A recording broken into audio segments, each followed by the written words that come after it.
Yo, what's up y'all? Welcome back to another Roblox studio video. Today we'll be continuing our hide and seek game with a few goals in mind. We want to improve our round system, we want to change the way that people are tagged, and we want to add in a few more details, such as getting rid of this little ball. Let's get right into it, y'all. So we see here, player 1, he can run freely, he doesn't have the ball, so he's not it. Player 2 right here he's it. We see we run up to him, we get tagged. The game ends, and now this player right here is our hider, so we can run around and do whatever.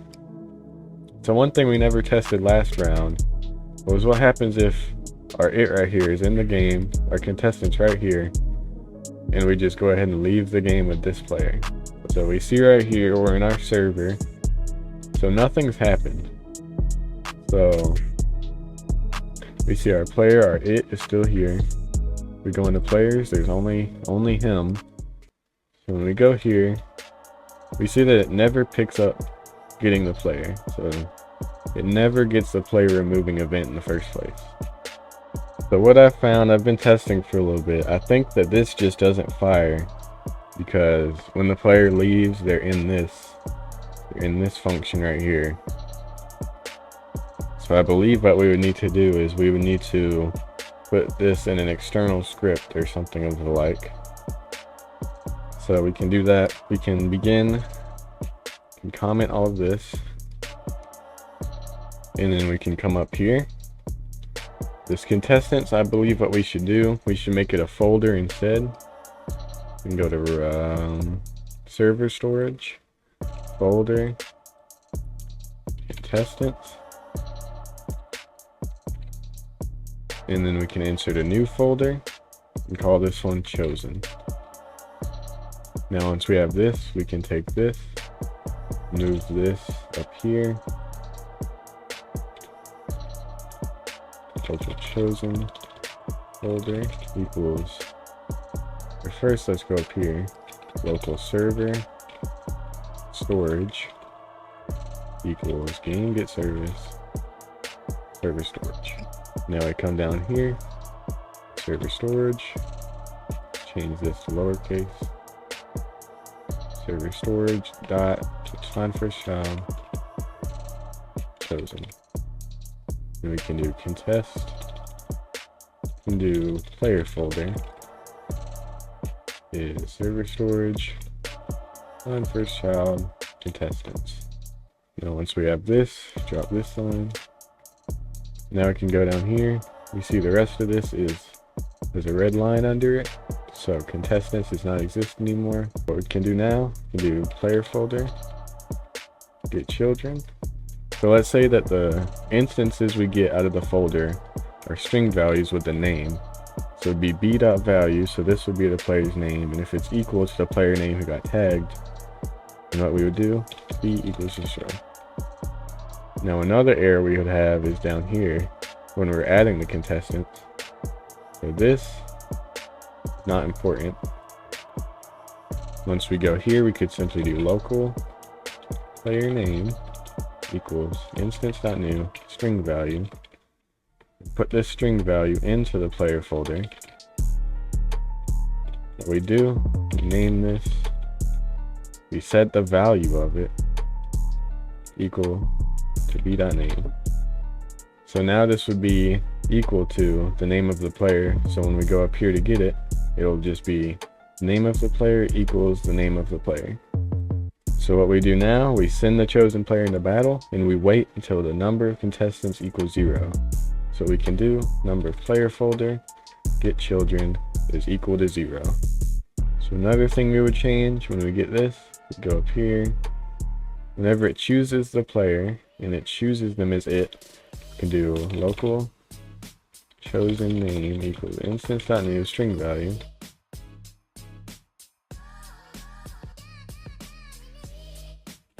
And this name value would be chosen.name. So now let's test this out really quick. So we see here player 1 is chosen as hider, can run around. And then once player 2 is chosen, he'll be here, run around, he can do whatever, he can knock over Steve. And when we go to the server, we see player 2 has been chosen as it. We can go to server storage. We see this value when chosen, player 2. He is the it, we see right here. See contestants, player 1. Player 1's right here, we see right here, player 1. He is our hider. So now we can know from the server who's chosen, who's a contestant. We can see that from wherever we want, from any script. And we can use this to modify it and remove these if one of the players leaves the game. We can name this one hiders. We can name this one seekers. Same here, hiders, seekers. Now that we have this, another thing I wanted to do to get this freezing system, take this here, put this in a function as well. So what we could do, function freeze player, take this. Actually, we could do character. So now it would get the character, take their root, and do the freezing the same way it would any other time. Now we have this, go down here, freeze player, character. Now that we have hiders, we can replace contestants. And replace this with hiders.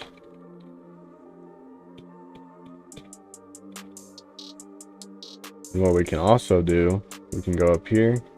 So this would be to tag the player. We could have right here, we could have local function, set seeker, player. What we do here, we would just take all of this that we have right here, put it here. So our chosen, to change this to chosen to make it simpler, or we could put this as seeker. Change this seeker.character, seeker.character added. So now we want to go down here. The chosen players sent into battle. What we do, we set them as a seeker, chosen. So my goal here is to make this system where we can set multiple seekers. So what we want to do here, we don't want this because this is just the one person. So we can say for A, B, and pairs, chosen folder, get children, do. And then we can do this here instead. Local seed character equals b.character or b.character added. Wait. So now what we need to do, since we're doing this, this would not work if we have multiple seekers. So what we could do, we could instead put a script in the ball up here when we give them the tag radius. We could put a script right here. What we could do, we could go to server script service, go to main, put a new script, disable it, call this tag handler.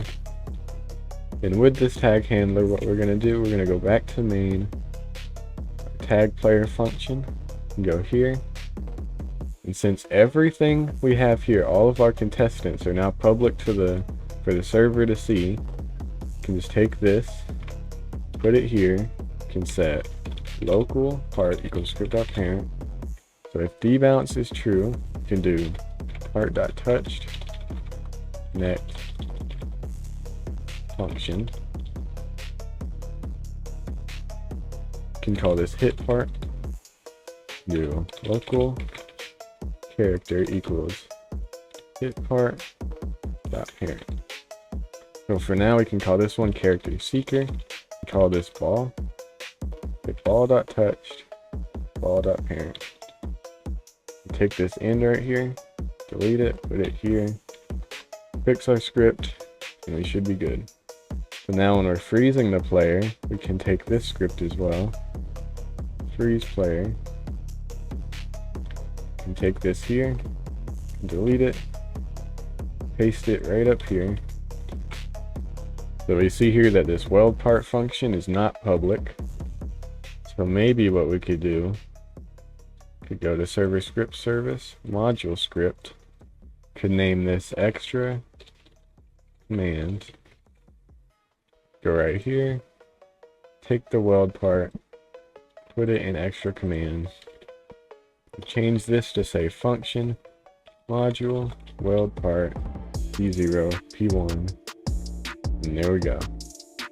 So now what we can do in the main script, local server script service equals game get service server script service.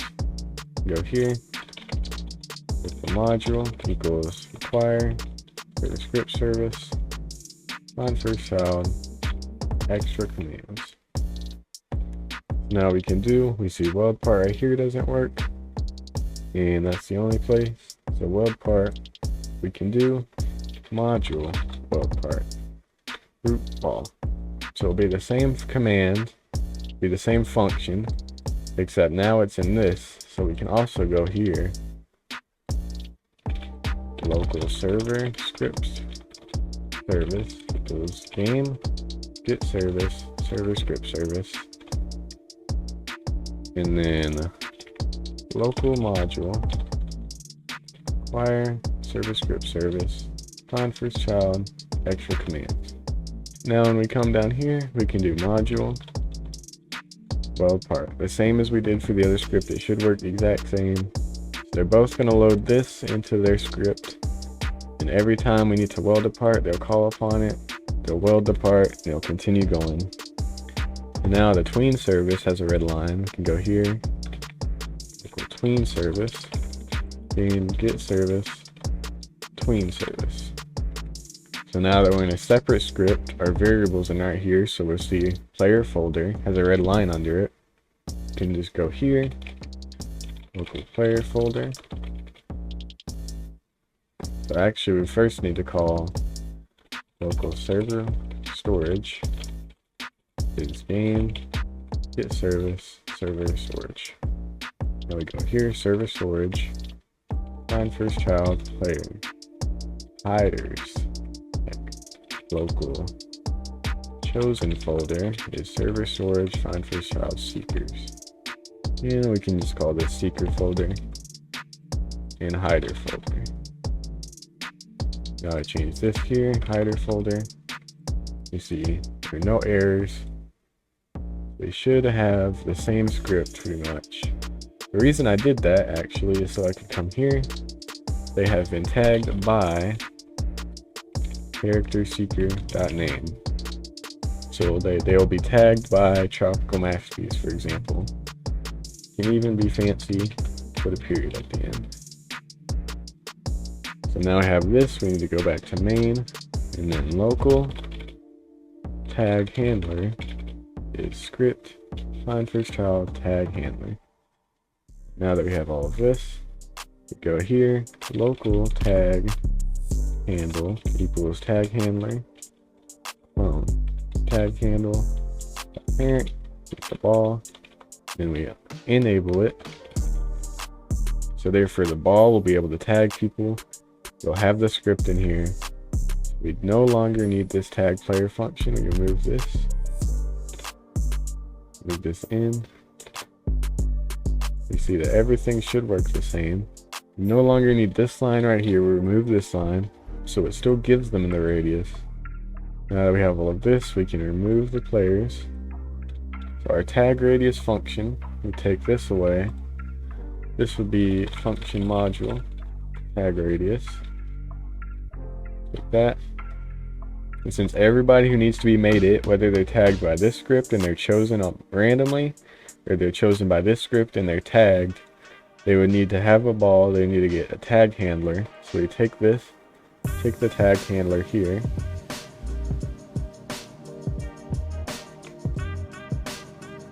parent this to extra commands. So now in the extra commands, whenever they need to get this, they can just find this, they can clone it, and they can put it in the ball, which lets any player become it. So now that we have this, we can go to the main, take our set seeker function, put that here, function set seeker.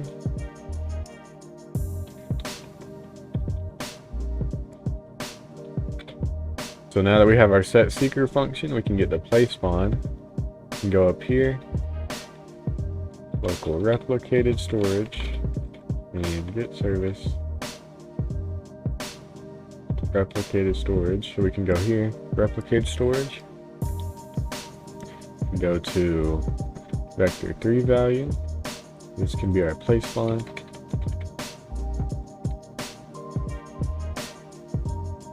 So once we get this,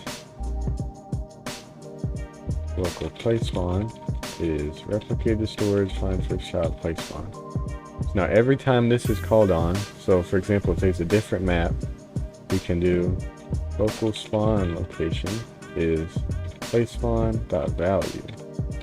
So this, we don't need a place spawn, we can just do spawn location. It will already be a position value, a vector3 value. Now we can set them as a seeker, we can teleport them to spawn, and we can give them a tag radius. Tag radius, our player, which would be the seeker, they get sent to spawn, and then they get given a radius so they can tag people. Now back here, we don't need this because we've already set it so that in the module script right here, once you set them as a seeker, they'll get sent to spawn and they'll get given a radius. So we go back here, instead of set seeker, we can do module set seeker. Move this so it sends chosen, the chosen player here, in as the seeker. And then now what we can do, now that we have this in a module, once you tag the player, let's say you freeze them for 5 seconds, and then what we can do, we can take this function here, and take this, put in extra commands so that we can do something with it. Function module, freeze player, take their character, we freeze them for 5 seconds, we need tween service, like always. Can get service, tween service, forgot the local here, removed it. Now we go here and what we can do, repeat wait until not char find first child freeze. And now what we do after the freeze goes away is we can create local explosion, instance.new explosion character, explosion.position is the position of the root part. So what this would do now, this would create an explosion on the player that would insta-kill them. So what we have to do, explosion.blast pressure is 0. So now there's no pressure exerted by the explosion, it won't kill them, it won't do any damage whatsoever.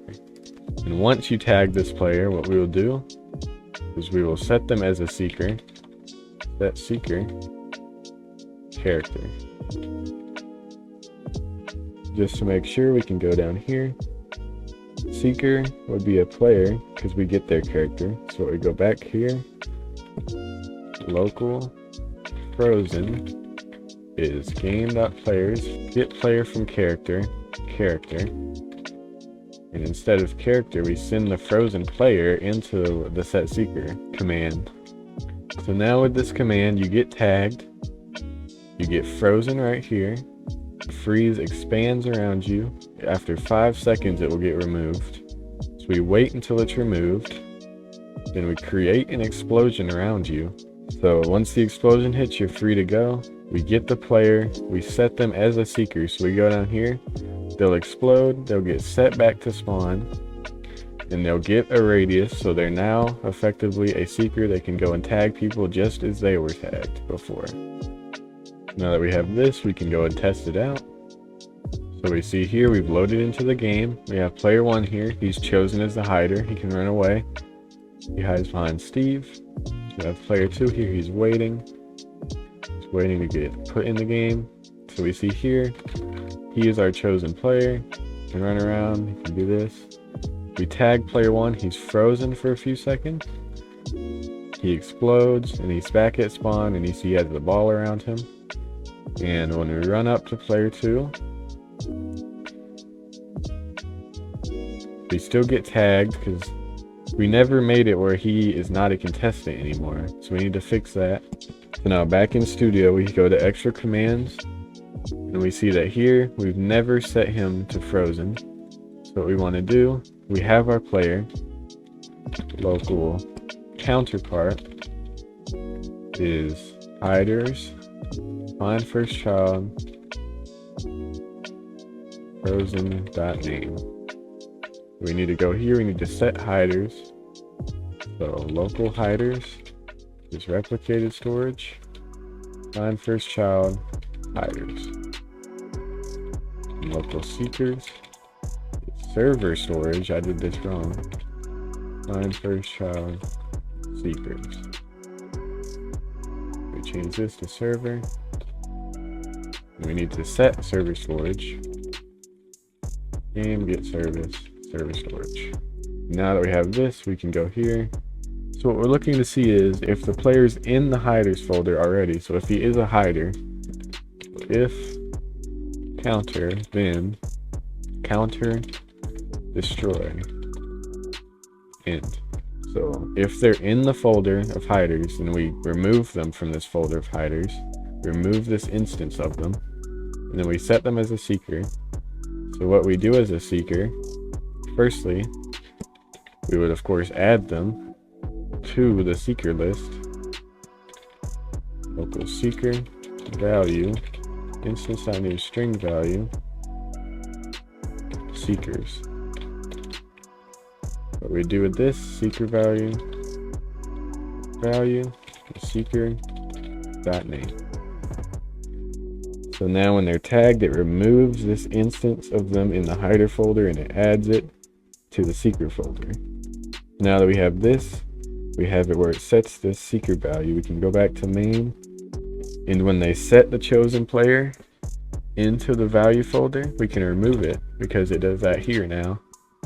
And one other thing is that this play spawn set them back to the actual spawn location of the world. And that's because we never set it to where play spawn, this value right here, is equal to anything other than 0, 0. So it is technically the exact same spot as spawn. What we can do, we can go into main. Every time that this occurs, we can do local play spawn. So wrap storage dot play spawn dot value is equal to play spawn dot position. We take this, move it down here. Now we need to set replicated storage. So local rep storage is game get service, replicated storage, remove all this space, and we should be good to go. So now that we have all of this, we can go and test it out. We're in the game, we see player 2 right here. He's chosen as it, so we go here, run away, hide behind Bob. Or player 2 gets spawned into the game, he can run here, he tags player 1, he waits for him to freeze, he explodes, gets sent back to spawn still, and the game does not end. So in the server we see here, character is not a valid member of the seeker value. So I found that the issue comes here. When the game ends, it'll go through the chosen folder, and what it will do, since this isn't an object or anything, it's a string value, it's just taking the character of a string value. So now what we do, local player counter is game.players find first child b.value. We change this to player counter. And just for testing purposes, I'm going to take this, I'm going to set it before we destroy them from the counterparts folder, and we wait 5 seconds. Now in the game, what we have player 1 hides behind Steve, player 2 gets spawned in as it, he runs, he tags player 1, we wait 5 seconds, and player 1 will have an explosion, he becomes it, he teleports back to the world spawned, still frozen for some reason, but now the game ends. We're not teleported to spawn. One last thing we can do, because I found that move to is kind of inefficient, we can set primary part C frame. We can take this C frame instead of the position. Do the same for this one, primary part C frame.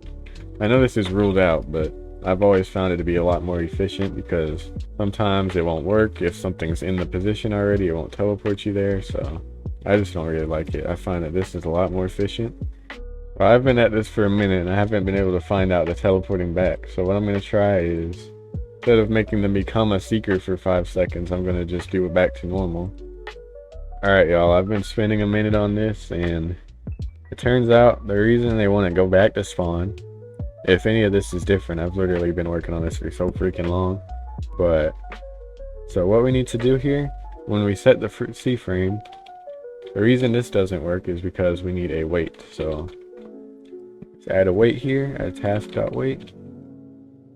So now we're in the game, we see player 2 here. Player 1 is who is chosen as the hider, so we jump up here. Player 2 is chosen as it, he can run around, he tags the player. We wait for an explosion. So the player explodes, the player gets sent back to spawn. So I believe the issue is that this weld, I guess the weld wouldn't have destroyed itself by the time that this happened. So whoever was it would still not be moved.